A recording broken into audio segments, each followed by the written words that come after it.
शुक्लांबरधरं विष्णुं शशिवर्णं चतुर्भुजं प्रसन्नवदनं ध्यायेत् सर्वविघ्नोपशान्तये। व्यासं वसिष्ठनप्तारं शक्तेः पौत्रमकल्मषं पराशरात्मजं वन्दे शुकतातं तपोनिधिं। व्यासाय विष्णुरूपाय व्यासरूपाय विष्णवे नमो वै ब्रह्मनिधये वासिष्ठाय नमो नमः। अविकाराय शुद्धाय नित्याय परमात्मने सदैकरूपरूपाय विष्णवे सर्वजिष्णवे यस्य स्मरणमात्रेण जन्म संसारबन्धनात्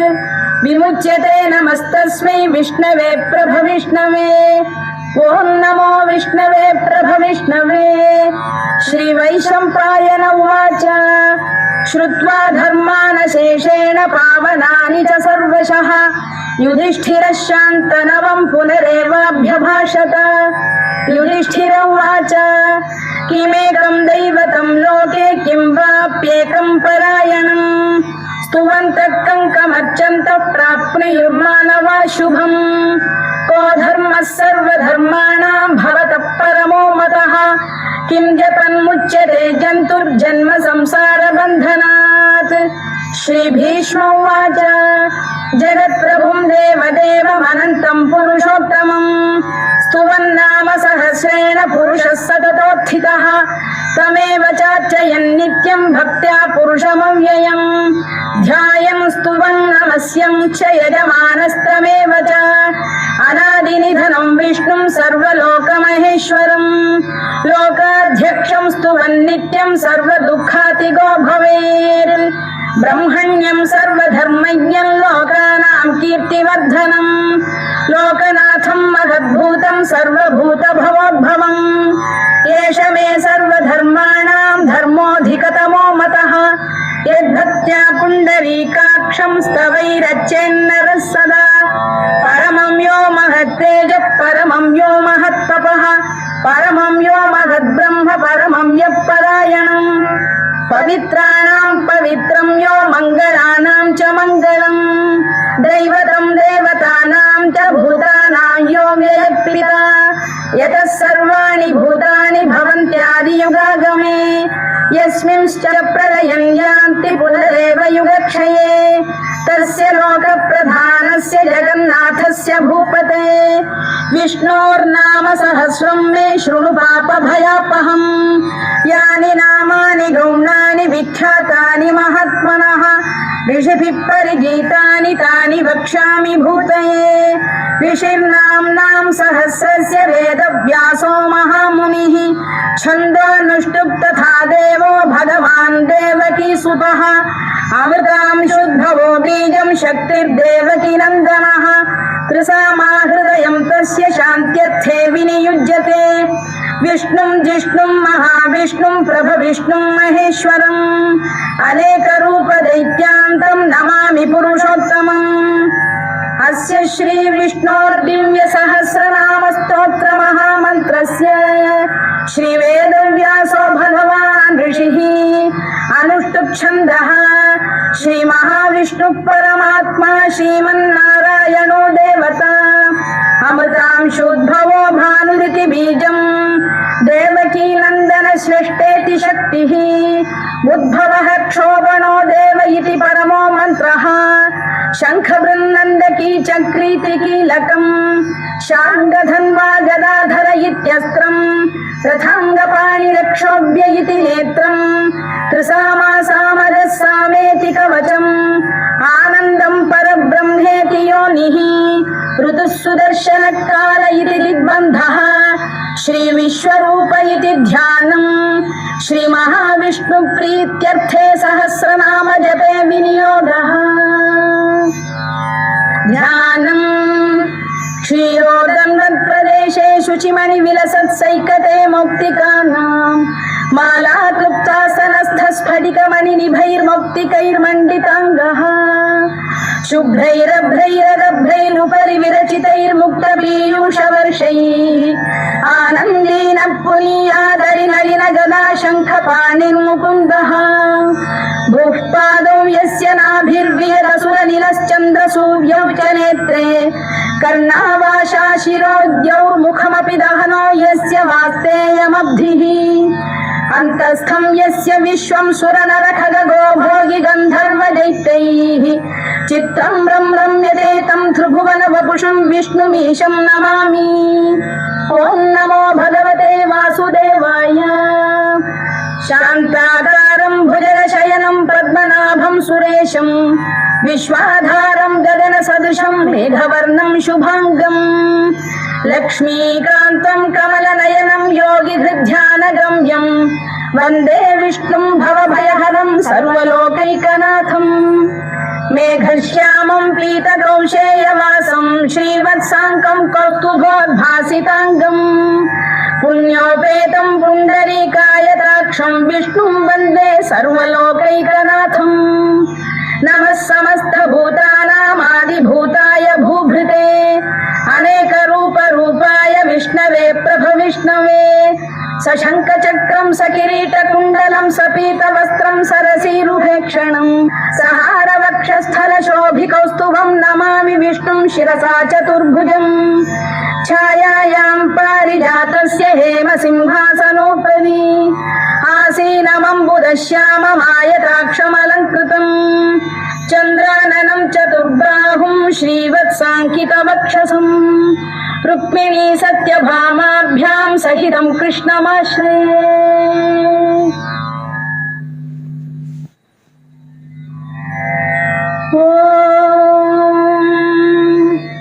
विश्वं विष्णुर्वषत्कारो भूतभव्यभवत्प्रभुः भूतकृद्भूतभृद्भावो भूतात्मा भूतभावनः भूतात्मा परमात्मा च मुक्तानां परमागतिः अव्ययः पुरुषः साक्षी क्षेत्रज्ञोऽक्षर एव च योगो योगविदां नेता प्रधानपुरुषेश्वरः नारसिंहवपुः श्रीमान् केशवः पुरुषोत्तमः सर्वशर्वशिवस्थाणुर्भूतादिर्निधिरव्ययः सम्भवो भावनो भक्ता प्रभवः प्रभुरीश्वरः स्वयंभूः शम्भुरादित्यः पुष्कराक्षो महास्वनः अनादिनिधनो धाता विधाता धातुरुत्तमः अप्रमेयो ऋषिकेश पद्मनाभोऽमरप्रभुः विश्वकर्मा मनुस्त्वष्टा स्थविष्ठस्थविरो ध्रुवः अग्राह्यः शाश्वतकृष्णो लोहिताक्षप्रदर्दनः प्रभूतस्त्रिककुब्धाम पवित्रं मङ्गलं परम् ईशानप्राणदप्राणो ज्येष्ठः श्रेष्ठः प्रजापतिः हिरण्यगर्भो भूगर्भो माधवो मधुसूदनः ईश्वरो विक्रमी धन्वी मेधावी विक्रमक्रमः अनुत्तमो दुराधर्ष कृतज्ञकृतिरात्मवान् सुरेशः शरणं शर्म विश्वरेता प्रजाभवः अधः संवत्सरो व्यालप्रत्ययः सर्वदर्शनः अजः सर्वेश्वरः सिद्धः सिद्धिः सर्वादिरच्युतः वृषाकपिरमेयात्मा सर्वयोगविनिसृतः वसुर्वसुमनः सत्यः समात्मा संमितः समः अमोघः पुण्डरीकाक्षो वृषकर्मा वृषाकृतिः रुद्रो बहुशिरा बभ्रुर्विश्वयोनिःशुचिश्रवाः अमृतः शाश्वतस्थाणुर्वरारोहो महतपाः सर्वगः सर्वविद्भानुर्विश्वक्सेनो जनार्दनः वेदो वेदविदव्यङ्गो वेदाङ्गो वेदवित्कविः लोकाध्यक्षः सुराध्यक्षो धर्माध्यक्षकृताकृतः चतुरात्मा चतुर्व्यूहश्चतुर्दंष्टश्चतुर्भुजः भ्राजिष्णुर्भोजनं भोक्ता सहिष्णुर्जगदादिजः अनघो विजयो जेता विश्वयोनिः पुनर्वसुः उपेन्द्रो वामनः प्रांशुरमोघः शुचिरूर्जितः अतीन्द्रः सङ्ग्रहः सर्गो धृतात्मा नियमो यमः वेद्यो वैद्यः सदा योगी वीरः माधवो मधुः अतीन्द्रियो महामायो महोत्साहो महाबलः महाबुद्धिर्महावीर्यो महाशक्तिर्महाद्युतिः अनिर्देश्य वपुः श्रीमान् अमेयात्मा महाधृधृ महेश्वासो महीभर्ता श्रीनिवासः सताङ्गतिः अनिरुद्धः सुरानन्दो गोविन्दो गोविदाम्पतिः मरीचिर्दमनो हंसः सुपर्णो भुजगोत्तमः हिरण्यनाभः सुतपाः पद्मनाभः प्रजापतिः अमूर्त्युः सर्वदृक्सिंहः सन्धाता सन्धिमान् स्थिरः अजो दुर्मर्शनः शास्ता विश्रुतात्मा सुरारिः गुरुर्गुरुतमो धाम सत्यः सत्यपराक्रमः निमिषो निमिषस्रग्वी वाचस्पतिरुदारधीः अग्रणीर्ब्राह्मणी श्रीमान् न्यायो नेता समीरणः सहस्रमूर्धा विश्वात्मा सहस्राक्षः सहस्रपात् आवर्तनो निवृत्तात्मा संवृतः सम्प्रवर्धनः अधः संवर्तको भङ्गिरनिलो धरणीधरः सुप्रसाद प्रसन्नात्मा विश्वधृक् विश्वभुग्विभुः सत्कर्ता सत्कृतः साधुर्जन्धुर्नारायणो नरः असंख्येयो प्रमेयात्मा विशिष्टः शिष्टकृच्छुचिः सिद्धार्थ सिद्ध संकल्प सिद्धिदः सिद्धिसाधनः वृषाही वृषभो विष्णुर्वृषपर्वा वृषोदरः वर्धनो वर्धमानश्च विविक्तः श्रुतिसागरः सुभुजो दुर्धरो वाग्मी महेन्द्रो वसुदो वसुः नैकरूपो बृहद्रूपः शिपिविष्टप्रकाशनः ओजस्तेजोऽब्जुदिधर प्रकाशात्मा प्रतापनः वृद्धस्पष्टाक्षरो मन्त्रश्चन्द्रांशुर्भास्करद्युतिः अमृतांशुद्भवो भानुः शशबिन्दुः सुरेश्वरः औषधं जगतः सेतुः सत्यधर्मपराक्रमः भूतभव्यभवन्नाथ पवनः पावनो नरः कामः कामकृत्कान्तः कामः कामप्रदप्रभुः युगादिकृद्युगावर्तो नैकमायो महाशनः अदृश्यो व्यक्तरूपश्च सहस्रजिदनन्तजित् इष्टो विशिष्टः शिष्टेष्टः शिखण्डी नघुषो वृषः क्रोधः क्रोधकृत्कर्ता विश्वबाहुर्महीधरः अच्युत प्रथित प्राण प्राणदो वासवानुजः अपां निधिरधिष्ठानमप्रमत्त प्रतिष्ठितः स्कन्द स्कन्दधरो धुर्यो वरदो वायुवाहनः वासुदेवो बृहद्भानुरादिदेवः पुरन्दरः अशोकस्तारणस्तारः शूरः शौरिर्जनेश्वरः अनुकूलः शतावर्तः पद्मी पद्मनिभेक्षणः पद्मनाभोरविन्दाक्षः पद्मगर्भः शरीरभृत् महर्धिर्वृद्धो वृद्धात्मा महाक्षो गरुडध्वजः अतुलः शरभो भीमः समयज्ञो हविर्हरिः सर्वलक्षणलक्षण्यो लक्ष्मीवान् समितिञ्जयः विक्षरो रोहितो मार्गो हेतुर्दामोदरः सः महीधरो महाभागो वेगवानमिताशनः उद्भवः क्षोभणो देवः श्रीगर्भः परमेश्वरः करणं कारणं कर्ता विकर्ता गहनो गुहः व्यवसायो व्यवस्थानः संस्थानस्थानदो ध्रुवः परधिक् परमस्पष्टः तुष्टः पुष्टः शुभेक्षणः रामो विरामो विरतो मार्गो नेयो नयोनयः वीरः शक्तिमतां श्रेष्ठो धर्मो धर्मविदुत्तमः वैकुण्ठः पुरुष प्राण प्राणद प्रणव पृतुः हिरण्यगर्भः शत्रुघ्नो व्याप्तो वायुरभोक्षजः ऋतुः सुदर्शनकालः परमेष्ठी परिग्रहः उग्रः संवत्सरो दक्षो विश्रामो विश्वदक्षिणः विस्तारस्थावरस्थाणुप्रमाणं बीजमव्ययम्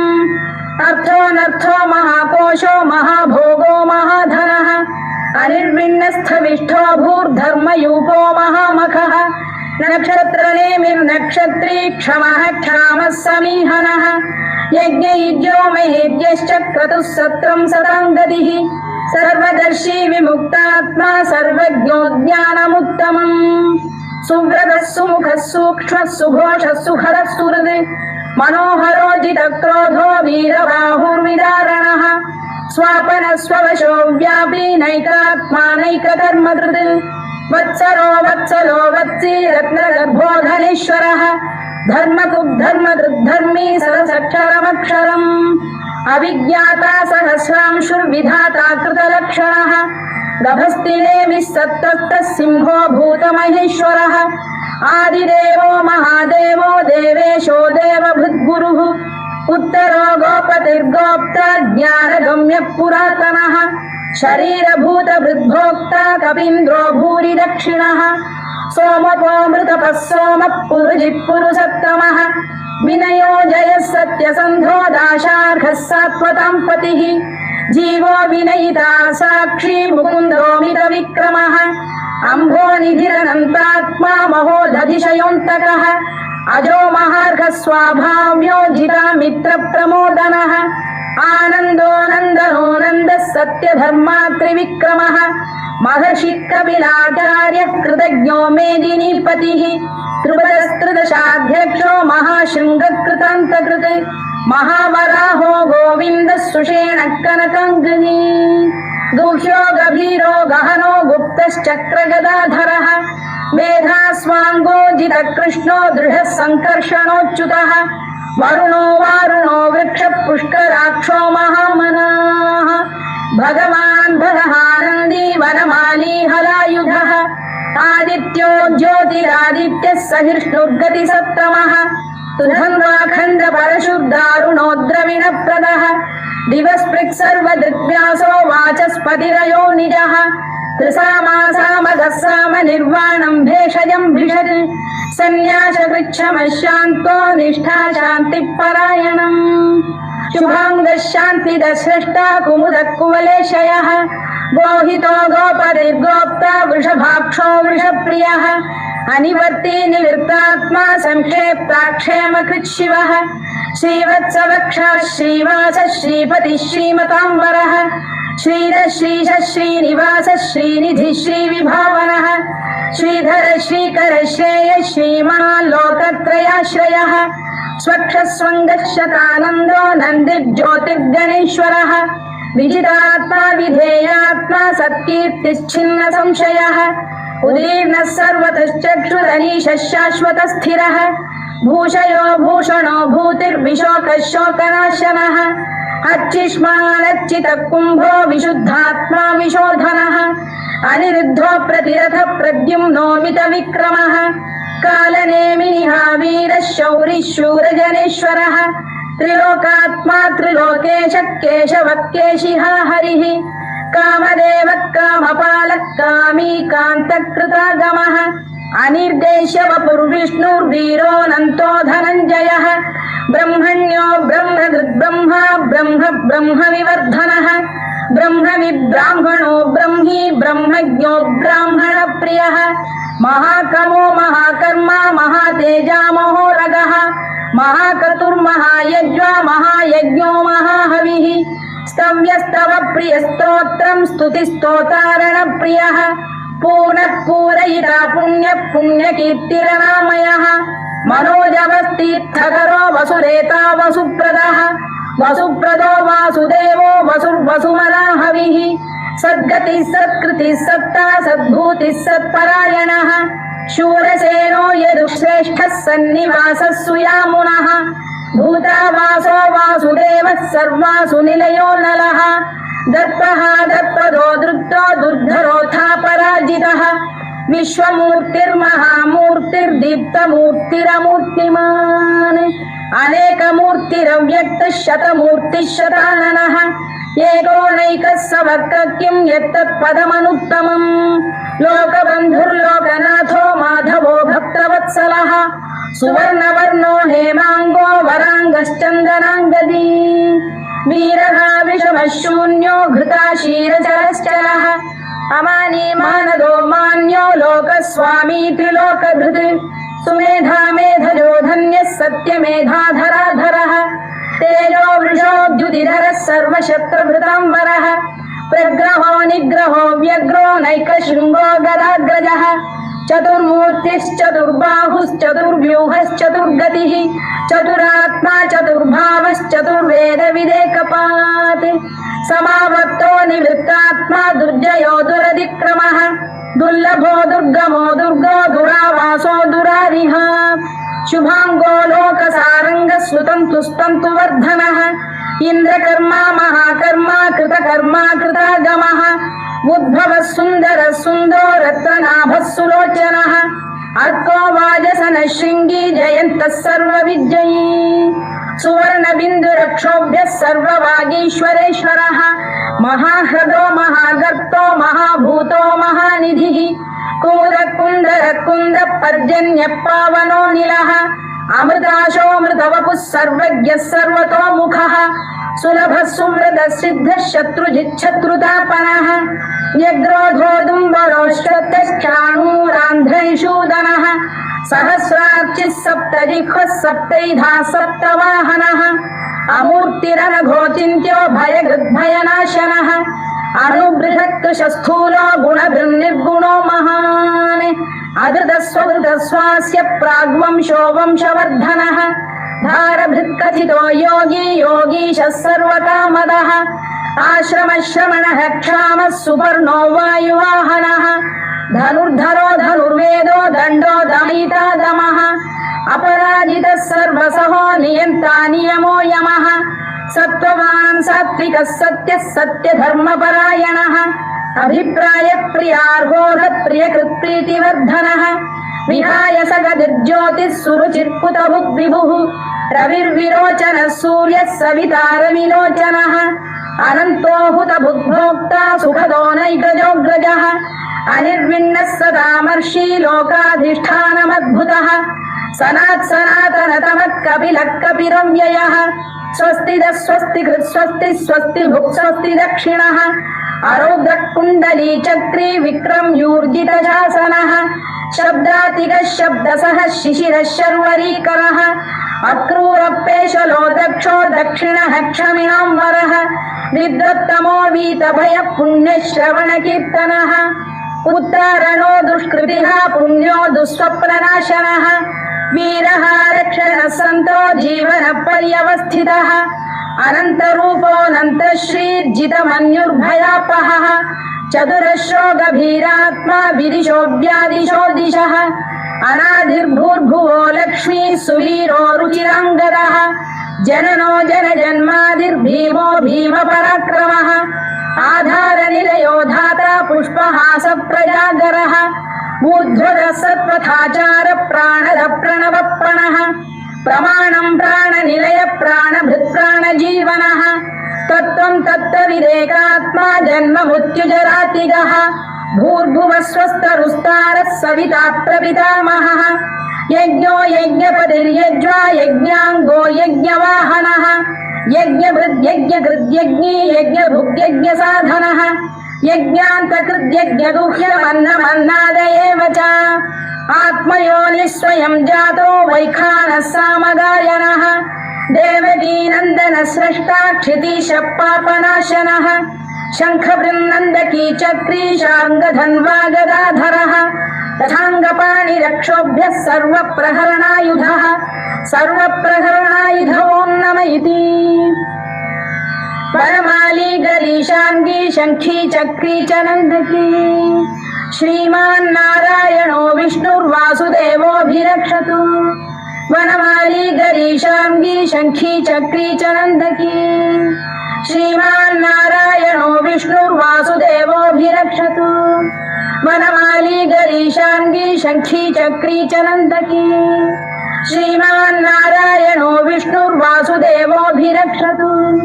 इतीदं कीर्तनीयस्य केशवस्य महात्मनः नाम्नां सहस्रं दिव्यानामशेषेण प्रकीर्तितम्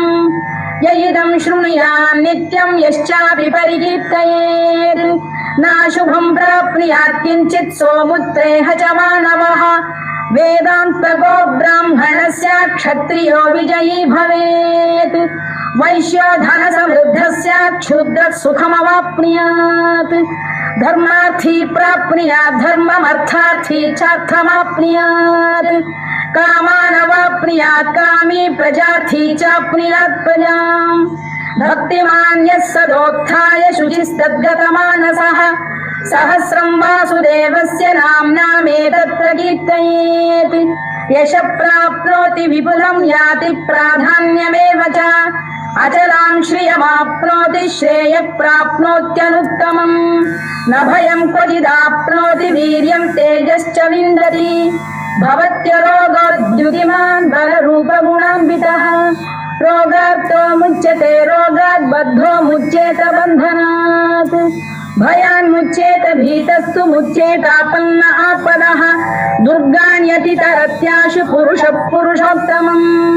सुवन्नाम सहस्रेण नित्यं भक्ति समन्वितः वासुदेवाश्रयो मर्त्यो वासुदेवपरायणः सर्वपाप विशुद्धात्मा याति ब्रह्म सनातनम् न वासुदेव भक्तानाम् अशुभं विद्यते क्वचित् जन्म मृत्यु जरा व्याधि भयं नैवोपजायते इमं स्तवमधीयान श्रद्धा भक्ति समन्वितः युज्येतात्मसुखक्षान्ति श्रीधृति स्मृति कीर्तिभिः न क्रोधो न च मात्सर्यं न लोभो न शुभा मतिः भवन्ति कृतपुण्यानां भक्तानां पुरुषोत्तमे द्यौः चन्द्रार्कनक्षत्राखं दिशो भूर्महोदधिः वासुदेवस्य वीर्येण विधृतानि महात्मनः ससुरासुरगन्धर्वं स यक्षोरगराक्षसम् जगत्वशे वर्ततेदं कृष्णस्य सचराचरम् इन्द्रियाणि मनोबुद्धिः सत्त्वं तेजो बलं धृतिः वासुदेवात्मकान्याहुः क्षेत्रं क्षेत्रज्ञ एव च सर्वागमानामाचार प्रथमं परिकल्पते आचार प्रभवो धर्मो धर्मस्य प्रभुरच्युतः ऋषयः पितरो देवा महाभूतानि धातवः जङ्गमा जङ्गमं चेदं जगन्नारायणोद्भवम् योगो ज्ञानं तथा साङ्ख्यं विद्या शिल्पादिकर्म च वेदाः शास्त्राणि विज्ञानमेतत् सर्वं जनार्दनात् एको विष्णुर्महद्भूतं पृथग्भूतान्यनेकशः त्रीन् लोकान् व्याप्य भूतात्मा भुङ्क्ते विश्वभुवव्ययः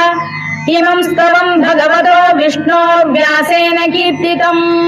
पठेद्य इच्छेत् पुरुषः श्रेयत् प्राप्तुं सुखानि च विश्वेश्वरमजं देवं जगतः प्रभुमव्ययम् भजन्ति ये पुष्कराक्षं न ते यान्ति पराभवम् न ते यान्ति पराभवम् नम इति अर्जुनोवाच